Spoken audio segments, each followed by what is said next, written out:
Olá a todos, como é que vocês estão? Espero que vocês estejam bem, porque eu estou muito bem, graças a Deus.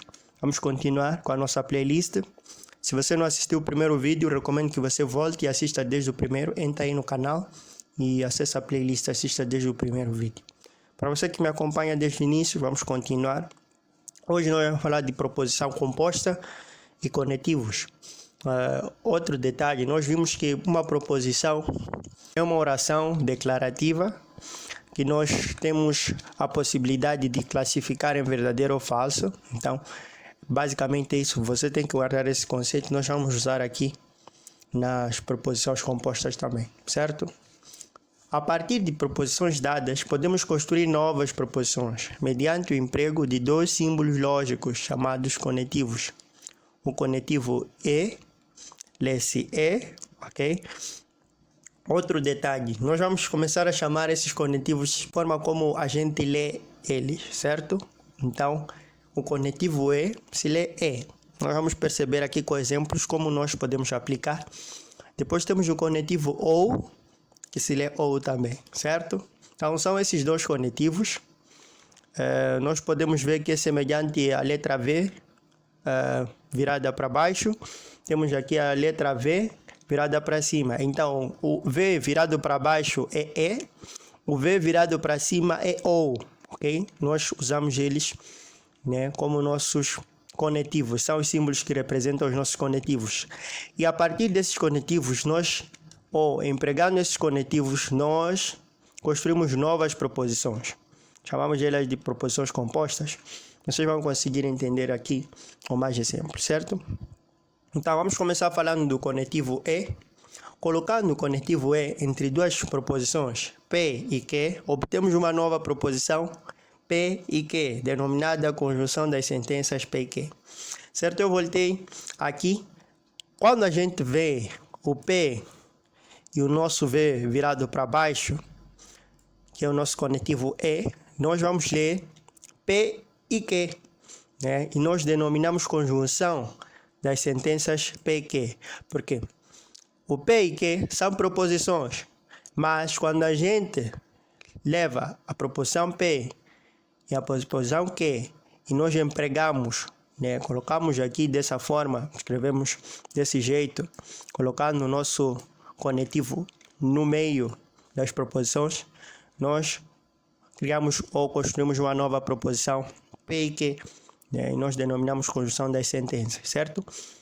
A priori, eu quero que vocês guardem isso, que ao empregar nós construímos uma nova proposição e é dessa forma que ela se lê, P e Q, certo? Continuando, nós temos aqui alguns exemplos. O primeiro exemplo, vamos ter aqui a proposição P, né? Que é 2 maior que 0, depois temos 2 diferente de 1. Então, nós empregando o nosso conectivo, nós teremos P e Q, que será 2 maior que 0 e 2 maior que 1, certo? No outro exemplo, nós vamos ter menos 2, né, a proposição P, menor que menos 1, e na proposição Q, menos 2 ao quadrado, menor que menos 2 ao quadrado, aliás, menos 1 ao quadrado. E com o emprego do nosso conectivo, nós teremos menos 2, menor que menos 1, e menos 2 ao quadrado, menor que menos 1 ao quadrado, certo? Agora, nesse terceiro exemplo, eu quero destacar um detalhe. Nessa primeira proposição, nós temos, e nota também que aqui é a partir de uma frase, de uma expressão, da sentença, onde nós temos aqui o P como 1 quadrado de lado tem diagonal 2A. Na proposição Q, nós temos 1 quadrado de lado tem a área A ao quadrado. E empregando o nosso conectivo, 1 quadrado de lado tem a diagonal 2A e a área A ao quadrado, certo? O que eu quero ressaltar aqui é o seguinte. Nós conseguimos ver que em ambas preposições nós falamos do quadrado, né? Quadrado de lado.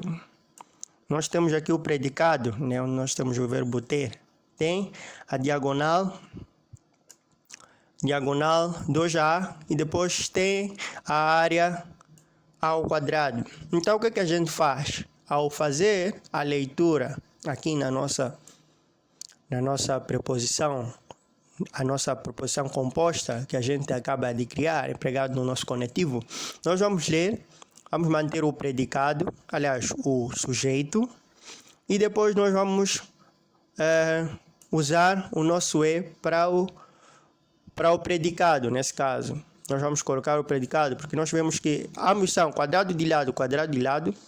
Também temos aqui o tem, a utilização do nosso verbo ter, certo? Então nós vamos manter isso e vamos alterar naquilo que difere entre ambas as proposições. O que difere? Na primeira nós falamos que ele tem diagonal 2A e na segunda nós falamos que ele tem área ao quadrado. Então nós vamos só diferenciar aqui. Então nós vamos fazer o seguinte: escrever o quadrado de lado tem a diagonal 2A e a área ao quadrado, certo? Dessa forma nós simplificamos e também abreviamos para a gente não precisar escrever tanto, né? Usando essa lógica, né? Com base naquilo que a nossa língua, a língua portuguesa, nos permite. Então nós podemos fazer isso, manter a base, aquilo que é semelhante, e somente aplicar o nosso i para aquilo que difere, certo? Esse é o ponto que eu queria ressaltar aqui. Continuando, tenho aqui outro exemplo, o quarto exemplo. Nós temos 2 é divisor de 5. Depois, 3 é divisor de 5. Nós conseguimos que... Eu quero agora ressaltar o seguinte. Aqui, nesse caso, nós temos que o sujeito é diferente, né? Primeiro temos 2 é divisor de 5. Depois temos 3 é divisor de 5, certo? 3 é divisor de 5, certo? Então, nós vemos que ambos os predicados são idênticos, mas diferem no sujeito. Então, nós vamos manter isso. Nós fazemos o seguinte: 2 e 3 são divisores de 5, certo? Nós mantemos o predicado e fizemos aqui a junção do sujeito, que é o que difere. Então, nós teremos aqui 2 e 3 são divisores de 5. Então, é dessa forma que a gente pode ler as nossas proposições compostas quando a gente usa o conectivo i. Agora vamos postular um critério para estabelecer o valor lógico, ok? Nós aqui falamos de como ler, como se representa, mas nós ainda não vimos o critério lógico. Então vamos ver aqui como a gente pode usar aqui, como estabelecer quando algo é verdadeiro, porque o cerne que nós vemos na proposição é isso, é uma oração que a gente pode classificar. Na proposição é isso, assim também na proposição composta, certo? Então, vamos ver como estabelecer o valor lógico de uma proposição, aliás, de uma conjunção a partir dos valores lógicos conhecidos, das proposições P e Q, ok? Então, a conjunção P e Q é verdadeira se P e Q são ambas verdadeiras. Se ao menos uma delas for falsa, então P e Q é falsa. Então, neste critério, ou com base no conectivo E, só é verdadeira quando ambas são verdadeiras. Nesse caso, as duas proposições precisam ser verdadeiras. P e Q precisam ser verdadeiras para nós obtermos um valor verdadeiro. Se uma delas for falsa, o resultado da proposição ou da conjunção é falso, certo? Então vamos ver aqui. Esse critério está resumido na tabela ao lado, em que são examinadas todas as possibilidades de P e Q. Essa tabela é denominada a tabela da verdade da proposição P e Q, certo? Então temos aqui a tabela da verdade, que mostra basicamente isso que a gente acabou de falar aqui, que é o seguinte: se P e Q forem verdadeiras, o resultado é verdadeiro. Se uma delas for falsa, o resultado é verdadeiro. Se ambas forem falsas, também o resultado é verdadeiro. Então, é necessário que ambas sejam verdadeiras para obter resultado verdadeiro, certo? Examinando os exemplos anteriores, temos que, voltando para aqueles exemplos, nós temos que 2 mesmo, ou a primeira proposição, no primeiro exemplo, é verdadeira, porque nós sabemos que 2 é maior que 0. E também sabemos que 2 é diferente de 1, então ambas são verdadeiras. O valor lógico da nossa nova proposição, ao empregar o nosso conectivo, é verdadeiro, okay? Da nossa conjunção, é verdadeiro. Depois, no segundo exemplo, nós notamos que de fato é verdadeiro que menos 2 é menor que menos 1. Okay? Isso é verdadeiro. Notamos também que na proposição que é falso. Por quê? Ao passo que a gente tem aqui o menos 2 ao quadrado, fazendo isso, nós vemos que temos o 2 como positivo, né? Calculando o 2, menos 2 ao quadrado é 2, ou mesmo é 4, desculpa. Vou me perdoar por isso, é 4. Porém, positivo, sabemos que é positivo por conta do expoente. Se o expoente fosse ímpar, aí nós teremos um valor negativo. Aí sim poderíamos classificar como verdadeiro. E aqui também nós teremos um positivo. Então, isso não é verdade. 4 não é menor que 1. Ok? Então é falsa. E vocês já devem estar imaginando, por ser falsa, o resultado é falso, porque uma das proposições é falsa. Então, vamos ver outros exemplos. Temos aqui o terceiro. Quadrado. Um quadrado de lado A tem diagonal 2A. Certo? Isso é falso. Ok? Sendo falso, o quadrado ou um quadrado de lado A tem área 2A. Certo? É dessa forma.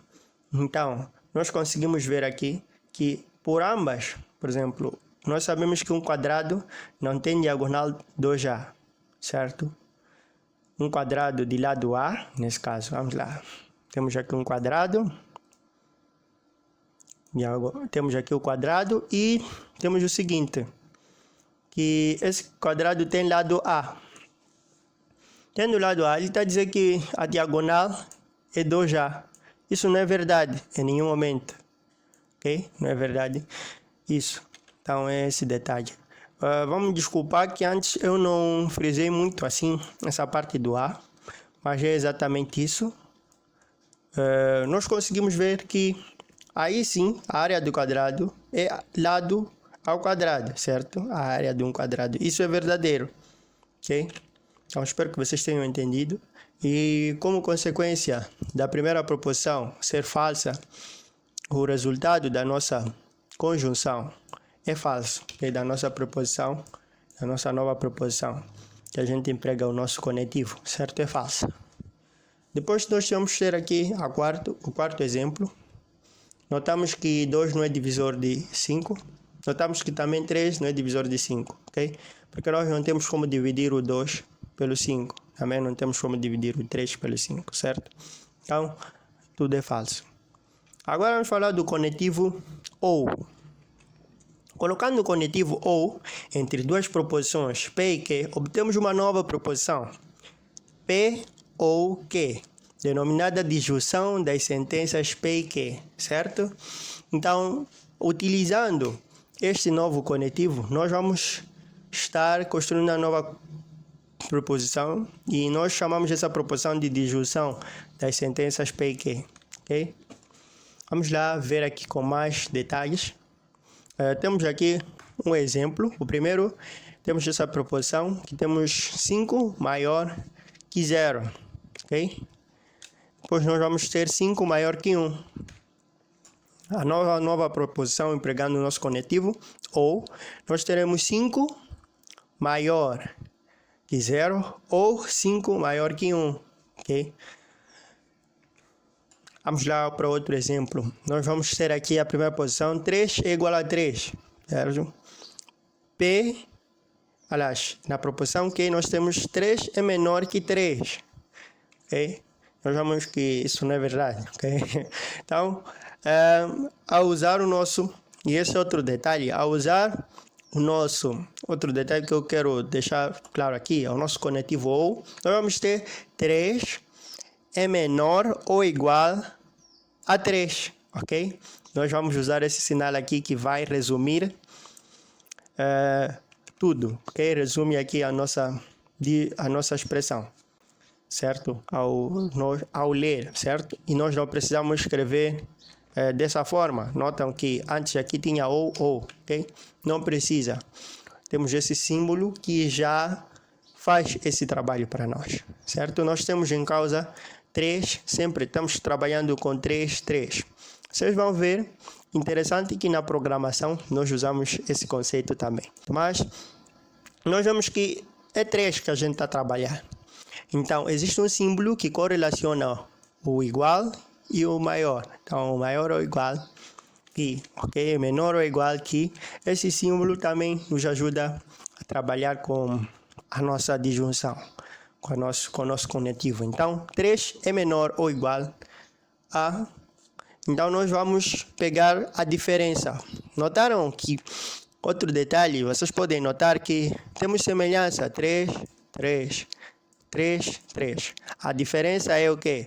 Está aqui, está no símbolo, ok? No sinal de comparação. Igual e depois temos menor aqui.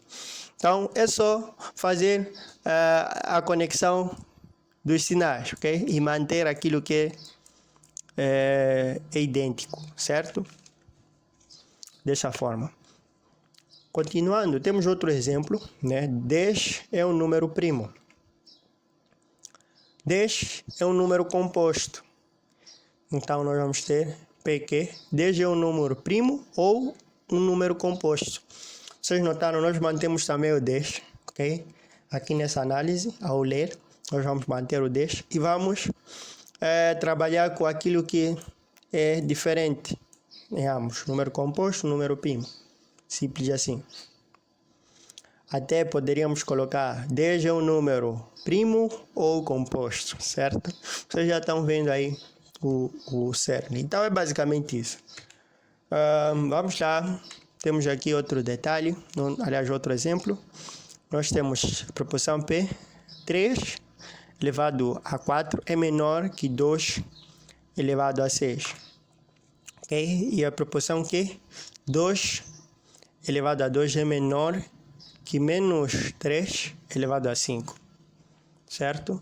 E na proporção nós vamos ter 3 menor que 2 elevado a 6 ou 2 elevado a 2 menor que menos 3 elevado a 5, certo? Então, vamos postular o critério do valor lógico, ok? Para ver quando é que uma proporção ou uma proporção composta, nesse caso a nossa proporção da disjunção, é verdadeira ou falsa, certo? Vamos lá. A disjunção PQ é verdadeira se ao menos uma das proporções P ou Q é verdadeira. Se P e Q são ambas falsas, então a disjunção P ou Q é falsa. O que basicamente esse critério nos informa? Informa que quando um dos valores é verdadeira, a proporção é verdadeira. Se ambas são falsas, é falsa. Agora, nos outros casos, é verdadeira, porque uma das proporções vai ser falsa. Temos aqui a tabela da verdade para melhor analisar isso. Temos aqui, quando P e Q são verdadeiras, o resultado é verdadeiro. Quando P e Q são falsas, a verdade é verdadeira. Quando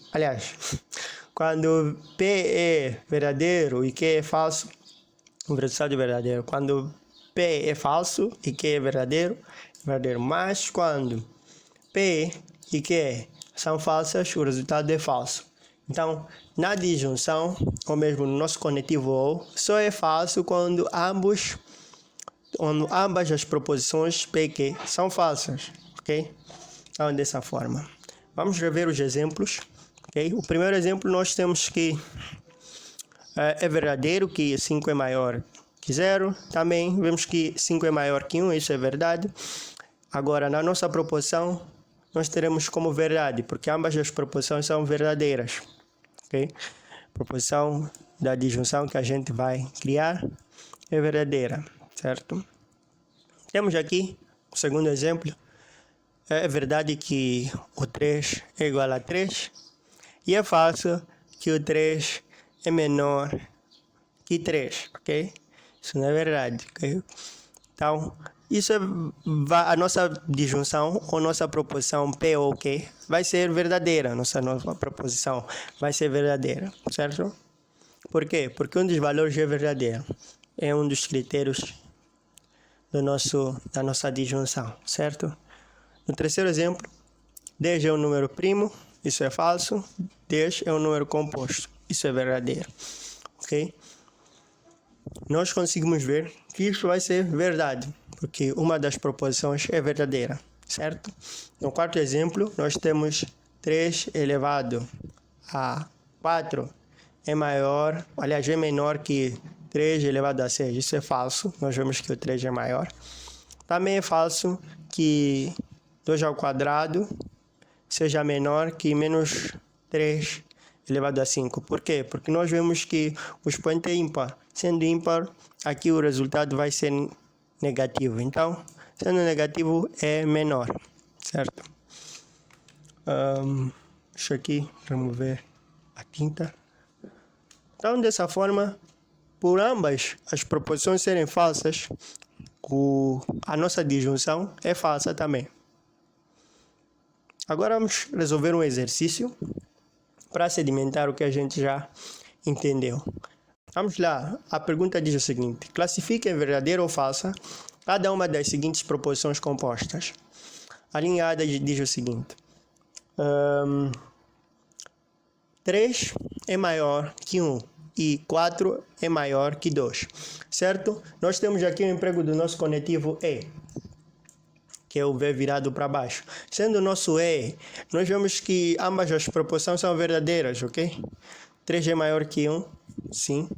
4 é maior que 2, sim. Então, nosso resultado é verdadeiro, porque nós sabemos que quando a gente fala do conectivo E, quando nós falamos da conjunção, ou falamos de uma proposição que a gente emprega esse conectivo E, só é verdadeiro quando ambas são verdadeiras. Ambas são verdadeiras, ok? E em outros casos é falsa, certo? Temos aqui o conectivo OU, né? 3 é maior que 1. Isso é verdade. 3 é igual a 1 é falso, ok? É falso que 3 é igual a 1. Mas nós sabemos que quando estamos tratando do conectivo OU, se uma das proposições for verdadeira, o resultado é verdadeiro. Só é falsa quando ambas são falsas. Então, o resultado aqui é verdadeiro na linha B, certo? Temos a linha C. 2 é divisor de 4 ou 2 é divisor de 4 mais 1, ok? Nós vemos que o 2 divide 4, isso é verdadeiro. Porém, isso não, porque nós vemos que aqui vai dar 5, então não é divisor. Então, isto é falso, mas isto é verdadeiro. Como temos o OU, né? Nosso conectivo OU, nós sabemos que o resultado aqui vai ser verdadeiro, ok? Porque uma das proposições é verdadeira. Agora, temos a linha D. Nós conseguimos ver um detalhe. O problema dessa linha é simples. Temos aqui a tratar com E. Por que é um problema? Porque nós sabemos, até que não é um problema, mas fazendo análise, nós vemos que 3 não é divisível por 4. Aliás, por 7. Sendo assim, isso é falso. Sendo falso, você já descarta, porque estamos tratando do conectivo E, ok? O conectivo E é o V virado para baixo. Nosso conectivo E. Se uma é falsa, tudo é falso, ok? Então, nós já descartamos, vemos que é falso.